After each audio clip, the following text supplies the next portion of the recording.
Okay guys, we are back today with more Kill Team content, more on the Brutal and Cunning, and it also ties into the Hivestorm quite a lot. So one of the things that I'm really trying to overcome, and it's something I really want to push for in 2025, is trying not to leave so many kits half done or only a little bit done for the sake of content.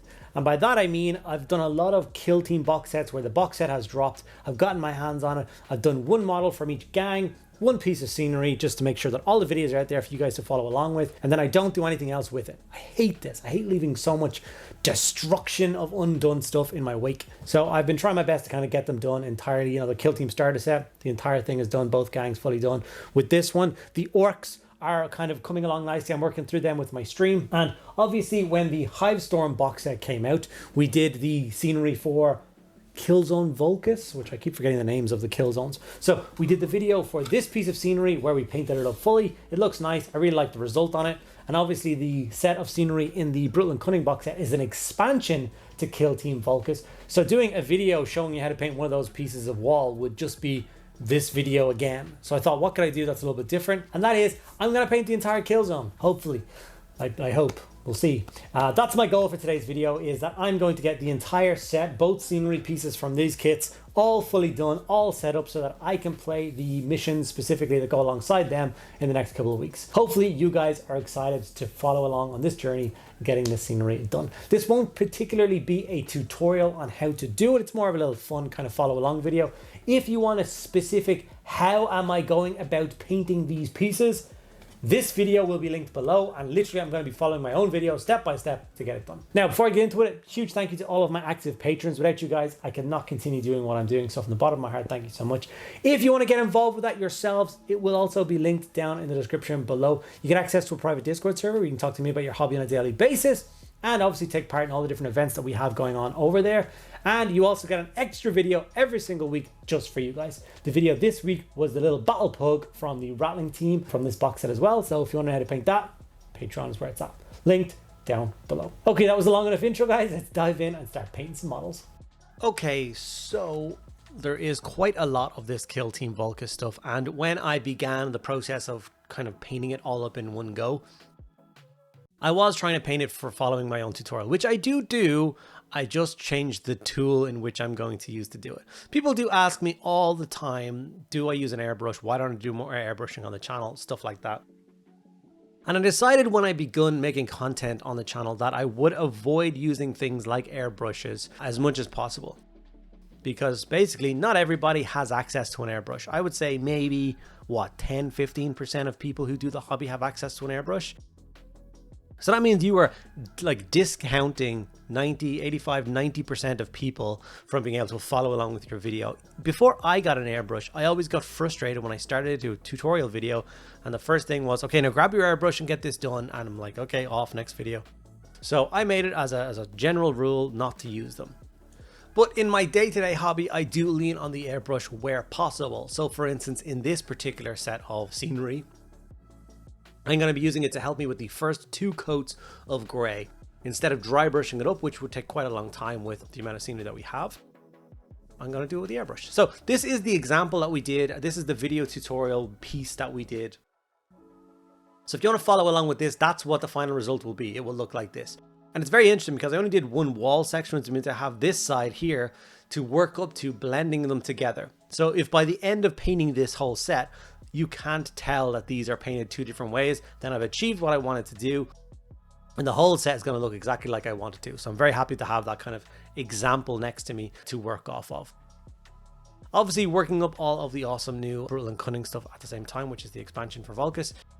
All these walls with the collapsible destroyed sections, which kind of break out and all that. So I do love this as a set.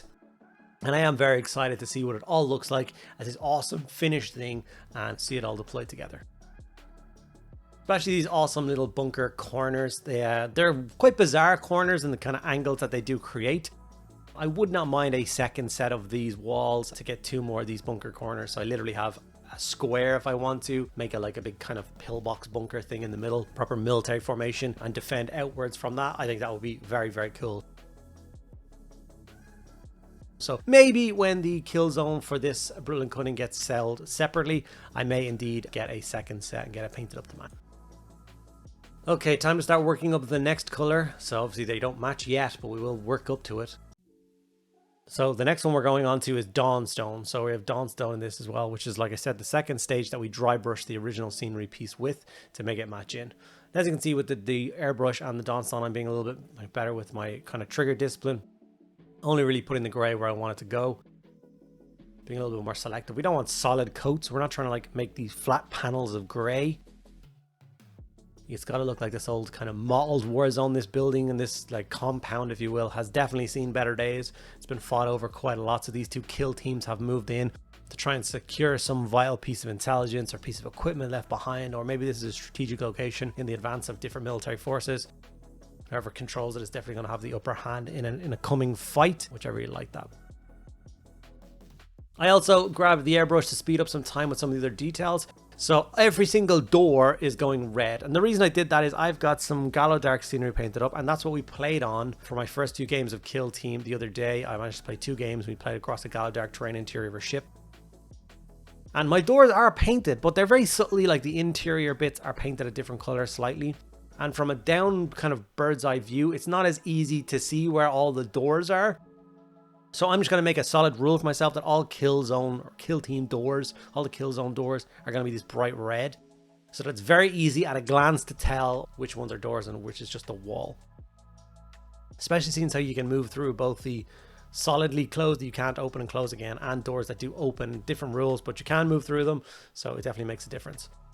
Okay, so after I did the first 2 layers with the airbrush, obviously I moved over and did the final layer as a dry brush. I needed to get that sharp edged look to it, which of course the first piece of scenery that I did had, and trying to make these 2 pieces blend together. So obviously I started with this wall so that I can literally turn the piece around and see if it matches. And I think I did a pretty good job of making these 2 different styles of painting kind of match together with that final dry brush. I think it looks fantastic. Once I add the weathering pattern and the extra details, I don't think I'm going to notice it at all, which is good because I was a little bit nervous. Obviously doing the same dry brushing across all the pieces, every single scenery piece that we have going for this entire kill zone is going to get this sharp edge highlight. It's going to make all the details and stuff pop off of it, which is something that airbrushing doesn't do. You can't, anyone who leaves something on just airbrushed, I don't think it works at all, because everything just looks too flat and too smooth. You need those kind of sharp edge highlights, which I tend to do with the dry brush, to catch all those details and make them pop again. We then grab some red and black contrast paint. This is Blood Angel's red, and then we use Black Templar. And I'm going in and picking up some different details. So any of the hard pipes that exist inside of the scenery piece, I'm going to cover with red. No real thought process through it other than I just need some of the gray to be broken up by different colors. These scenery pieces are jam-packed full of incredible detail. If you were to sit here and paint every single detail and everything, there's literally wall sockets and radiators and everything on these scenery pieces, and it would take you so long to do them. So by grabbing a quick contrast and just covering some of the parts up, it's going to make a huge difference. All of the kind of flexible pipe work, all that ridge stuff, I'm going to do in black. And any other cabling and stuff that you want that you think got left behind, you can do. Any vent covered you can do in black as well if you so wish. I'm not going to do that. There's obviously a bunch of cog symbols, of course, around these. These are Mechanicum designed buildings, installed buildings. So you can see this giant cog building here. So we're going to do half the cog symbol in black and half of it in apothecary white. Very simple. And there's a bunch of littler, smaller cog pieces and some of the other scenery pieces, so make sure you do the same thing with those. I also threw a skeleton horde across any of the skull in the middle of the cogs. I say this in the last video as well. I don't know why I did it. It just makes it look cool, stands out a little bit. If it was a real skull, it's clearly some sort of giant skull, which I don't think is how it's going to work. After that, I grabbed some lead belcher and a large flat dry brush again, and I just dry brush over some of the scenery pieces that make sense. So for instance, any of the flooring that I do, I like that to be like graded steel, so I give that a light dry brush. And anything that I hit with that red or black contrast, I hit it with a little bit of silver too, just to ding up the pipes if the walls are this damaged and this wrecked. There's no point in all of the pipes being super pristine, so running a very quick silver dry brush over those pipes and edges of cracked buildings and stuff really does make a very quick impact on the scenery, and it looks great, so don't be worrying too much. It takes very little time. We then grab some Retributed Armor Gold, and there is some gold details. There's some Aquillas. Obviously, you've got to always respect the Aquillas. So on the bunker corners, there's some Aquillas. And obviously all the other doors that exist, there is symbols on them. There is like plaques bolted to them, which obviously denote, probably just says, you know, this is the library and this is the lavatory, you know, those kind of door.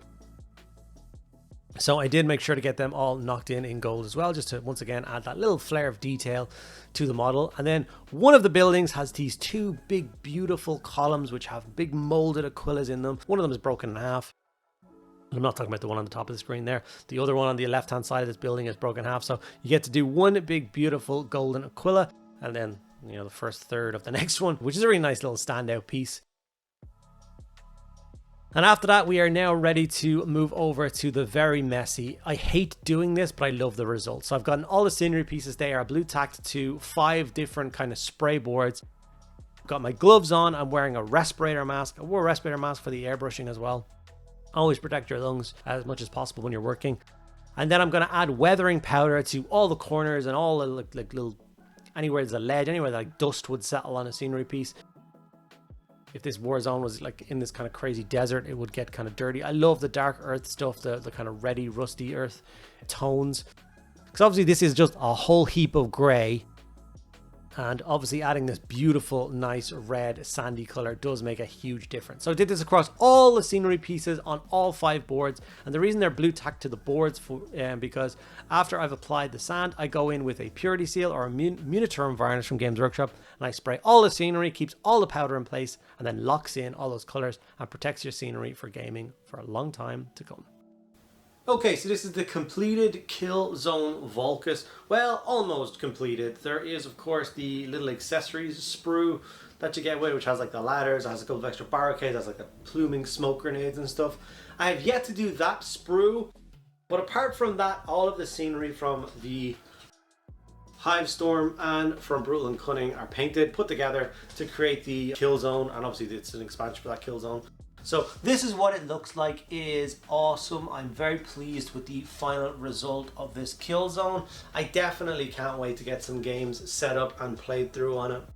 I'm obviously in the middle of painting up the orcs from that Killzone. Where are they now? So I can reach behind me and find one. So the orcs are in the midst of being painted, and I've only got the battle much painted for the halflings. So a little bit of more time before I can play the proper gangs from that one on it, but I am excited to do that. So as a kit, it is very cool. Like, I think either of these sets separate isn't really enough. The Hivestorm stuff was pretty good. It gave you a decent enough city's worth of terrain. But for kill team, where you need to take a lot of cover and walls between you and the enemy, a lot of tactical play, I think once you put these two parts together to create the full kill zone, it looks awesome. So all of it is done, things like coming up to this wall here and then being able to just reach it and destroy the wall and get another way into the compound, I think is really awesome. I like that, of course, all of the doors do open on the kill zone, allowing other and more interesting play. There's a million different layouts in the book, what you're supposed to do. Like I said, with the Killzone Brutal and Cunning, there is, of course, all the different formations and stuff and different missions and stuff you do to set up the map in different ways. So I think that's very cool, very good, different ways of setting up. So you're not like one person's not immediately defending and kind of set up inside. You actually come through the terrain together. Cornered missions, stuff like that. So it's very cool. It's got a couple of extra rules and stuff on how to play on it, but all in all, as a completed Killzone, big fan. The addition of the crates, of course, is very clever because they are firing steps for the halflings. And whoever decided to add that in was definitely had their thinking cap on, because if you put a rattling looking out of these, obviously the little vents here, why can't I have firing slits? They wouldn't be able to see over them, they're too short. So the fact that someone thought about this and added in some extra little crates and stuff on the inside from the step on, very clever. So yeah, all in all, I really like the layout, really like how dense it is now. It's definitely a proper kill zone. Hopefully you guys have learned how to paint this up really quickly, following my guides, and you're gonna hopefully get it painted up as well. I'm definitely on a mission going through piles of my old kill team stuff. I'm trying to get as much of it done as possible. I'm really enjoying the game system, and I'm just sick and tired of it all sitting in boxes after the video is being made. So soldiering through trying to get as much done as possible. So this Killzone got done, all the stuff in the starter set got done, and then these 2 teams got done. So I've got about 6 teams fully painted now. I'm trying to decide what Killzone I want to do next and what teams I want to paint next. So if you have any ideas, do let me know. So yeah, like I said, following the guides in the previous video that I did for the Kill Team scenery, where I showed you how to paint this wall section. Now obviously, sorry, please focus. This was all dry brushing, and when I did this video, obviously I'm doing it for my own personal stuff. People always ask me, do I use airbrushes? And I always tell them, yes, I do use airbrushes, but I don't use it for my videos. It's just for, so this is dry brushing, and then this is the airbrushing. So as you can see, I made it blend quite nicely, so you wouldn't tell one from the other. So it is literally about speed. It speeds the whole process up, but yeah, looking pretty good. The powder and stuff really did add so much to it at the end. People always underestimate what weathering powder can do, the different tones it can add to a board and buildings and stuff, so it makes a huge difference. If you enjoyed this, please do let me know, because it took me 2 days to do and it nearly killed me, so yeah, lol. Okay guys, and there we have it. Killzone Volkus is fully painted and ready to be played on. I know this video wasn't exactly a tutorial or anything like that. It was just showing you the process of getting it done quite fast and getting it done as one whole project, which is kind of like how I like to do certain things. So Killzones I will do as one continuous giant project. I won't try like this building and then cool it, I'll do the next building. It'll all be one big block. Hopefully you enjoyed it. Hopefully you enjoyed the final product. You're enjoying Kill Team as much as me, and you can get your 2 sets put together and painted up to match. If you did enjoy this video, make sure you give it a like, ask me any questions you want in the comments below, and make sure you subscribe. Those 3 things cost you absolutely nothing. Make a huge difference to the success of the videos and the overall growth of the channel. If you want to help push the channel even further, like I said at the beginning of this video, links to my Patreon down below. Those make a huge difference. Thank you guys so much for sticking around at the end of this video. I'll see you in the next one.